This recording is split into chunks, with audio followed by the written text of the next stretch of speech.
पहाड़ों से घिरे एक पुराने कस्बे में रहती थी आराध्या। एक सीधी, शांत, लेकिन अंदर से टूटी हुई लड़की। उसका मायका बेहद सख्त, पुराने रीति रिवाजों वाला और मानसिक रूप से दम घुटने वाला घर था, जहां लड़की होना एक गुनाह समझा जाता था।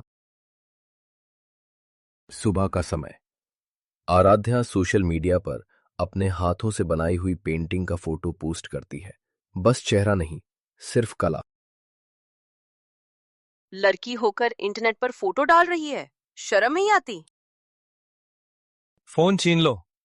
लड़कियों को किसी भी तरह की उड़ान देने से पहले उनके पैर तोड़ देना ही ठीक है। अब डांटोगे नहीं तो कल को नाच गाना शुरू कर देगी। आराध्या की पेंटिंग, उसकी छोटी खुशी, सब गलत कहलाए। वो चुप हो गई।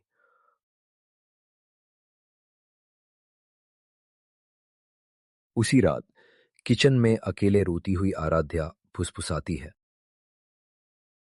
क्या लड़की होना सच में इतना बड़ा गुनाह है? कपड़े अपनी पसंद के नहीं, बातें अपनी नहीं, सास भी पूछ कर लेनी पड़े। उसकी ताई दूर से सुन लेती है और चिल्लाती है, ड्रामा मत कर, नाटक करना है तो टीवी में जा। पूरे घर में उसके दर्द को नाटक कहा। कुछ दिन बाद परिवार में एक हल्दी फंक्शन था।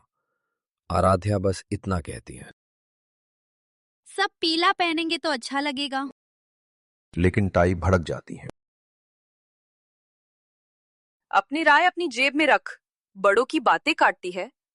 लड़कियों की जुबान जितनी बंद हो उतना अच्छा। आराध्या का सिर दर्द से फटने लगता है, पर घर वाले कहते, नाटक बंद करो। घर के लड़के मॉल घूमने जाते हैं, देर रात लौटते हैं, वीडियो बनाते हैं, रील्स पोस्ट करते हैं। लेकिन जब आराध्या बगीचे में जाने की बात करती है, पार्क, वहां लड़के होते हैं, तू छत पर बैठ, वो भी कोने में। भाई के सामने थोड़ा सा जवाब दिया, आप भी तो जा रहे हो। बस क्या, सारा घर उसके पीछे पड़ गया। ताई एक दिन गुस्से में चिल्लाती है, जल्दी इसकी शादी करो, ये घर में रहेगी तो कलंक लगेगा। मां भी तुरंत तैयार हो जाती है। हाँ, जितनी जल्दी निकले उतना अच्छा। आराध्या की आवाज अंदर ही मर जाती है।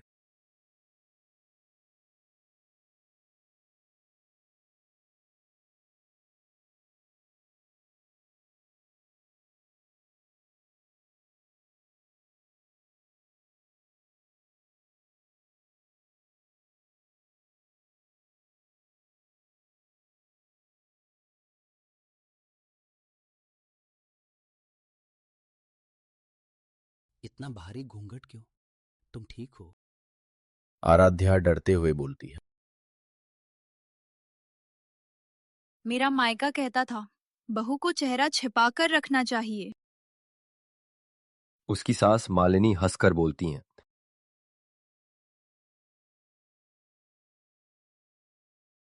बहू, ये 2025 है, कोई जंजीर नहीं है यहाँ।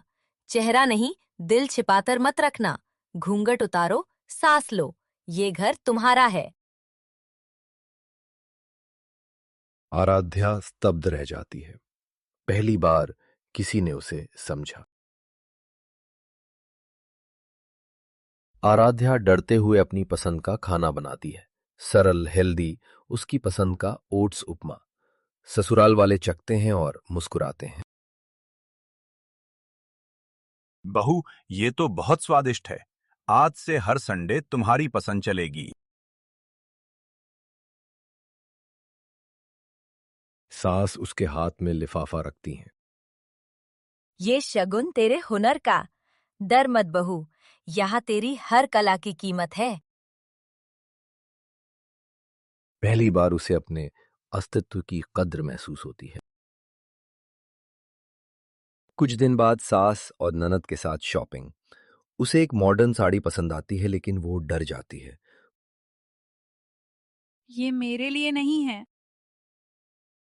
तू लड़की है, कोई बंदी नहीं, जो दिल करे पहन। मैं तेरी माँ से ज्यादा तेरी दोस्त बनकर रहूंगी। ननद साड़ी खरीदकर उसके हाथ में रख देती है। भाभी, ये आपने बनकर ही पहननी है, क्योंकि आपको अच्छा लगे वो सबसे जरूरी है। आराध्या की आंखें भर आती हैं। सास उसे एक कैफे में ले जाती है। वहां पहली बार आराध्या हिम्मत करके सच बोलती है। माँ जी, मायके में मुझे सांस लेने तक की आजादी नहीं थी। मुझे लगता था मैं गलती हूँ, लड़की होना बोझ है। सास उसका हाथ पकड़ती है। नहीं बहू, दुनिया लड़की से चलती है, घर लड़की से बसता है। तेरे मायके ने तुझे डर दिया, पर हम तुझे उड़ान देंगे। तू जितना चाहे उतना उड़, हम पंख बनकर खड़े हैं।